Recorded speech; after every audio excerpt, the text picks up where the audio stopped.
ఏం పడితే అన్ని మాకు పింఛన్ రాకపోయా ఏం ఉపయోగం ఉంది. ఎందుకు ఆ? ఎందుకు మరి వస్తలేదు? ఏది మరి ఆ, ఇప్పుడు వచ్చిన ఎంపీ వచ్చినాక 4,000 చేస్తున్నాడు, పింఛన్ లేదు. ఆ? మళ్ళా ఇండ్లు ఇప్పిస్తున్నాడు, ఇల్లు లేదు. జాగ ఇప్పిస్తున్నాడు, ఏది లేదు. కరెంట్ బిల్లు ఫ్రీ అంటున్నాడు కదా. కరెంటు బిల్లు 2 మీటర్లు ఉంటే 1 మీటర్కి ఫ్రీ ఇచ్చిండు. ఆ, 2 మీటర్లు ఉన్నాయి, 2 కొడుకులు ఉంటే ఒక కొడుకుదే ఫ్రీ, ఒక కొడుకుది మళ్ళీ గ్యాస్ కట్టాలి. సిలిండర్ కూడా ఫ్రీ 500కి ఇస్తా అన్నాడుగా. ఇంకా అవైతే రాలేదు ఇంకా. ఆ, నాకు గ్యాస్లే లేవు, గ్యాస్లే లేదు, ఎక్కడికైనా ఫ్రీ ఇస్తాడు. అంటే ప్రైవేట్లో అప్లై చేస్తే కొనుక్కుంటాడు. ఇస్తా అన్నాడు కదా. నిన్ననే సంవత్సరం అయింది, బాగా చేసిన అని చెప్పి సెలబ్రేషన్ మరి నిన్న 9 తారీఖు 4,000 చేస్తానన్నాడు పింఛని. మరి ఈ నెలలో ఏం చేస్తాడో ఏం కథ. చేస్తా అన్నాడు కదా. ఈ నెల చేస్తాడు, మరి ఇంకా వేసిండో ఏదో తెలియదు మరి.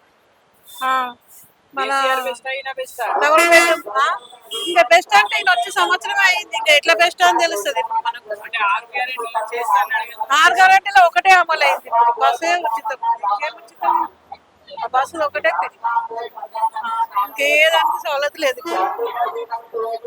ఇస్తున్న 6 సవలతులలో ఒకటన్నా ఇడిచిపెట్టి 5 చేయాలి కదా. 5 ఏది చేస్తలేడు. మరి ఇప్పుడు ఈయన నయమంటావా, కేసీఆర్ నయమంటావా? మళ్ళీ కేసీఆర్ ప్రభుత్వం రాగానే అన్నీ చేసిండు. మరి ఇప్పుడు ఈయన ఏం చేస్తున్నాడు? మేము ఎంతగానో ఎగలాడి గెలిచిపిస్తే మాకేమొచ్చింది? సరే.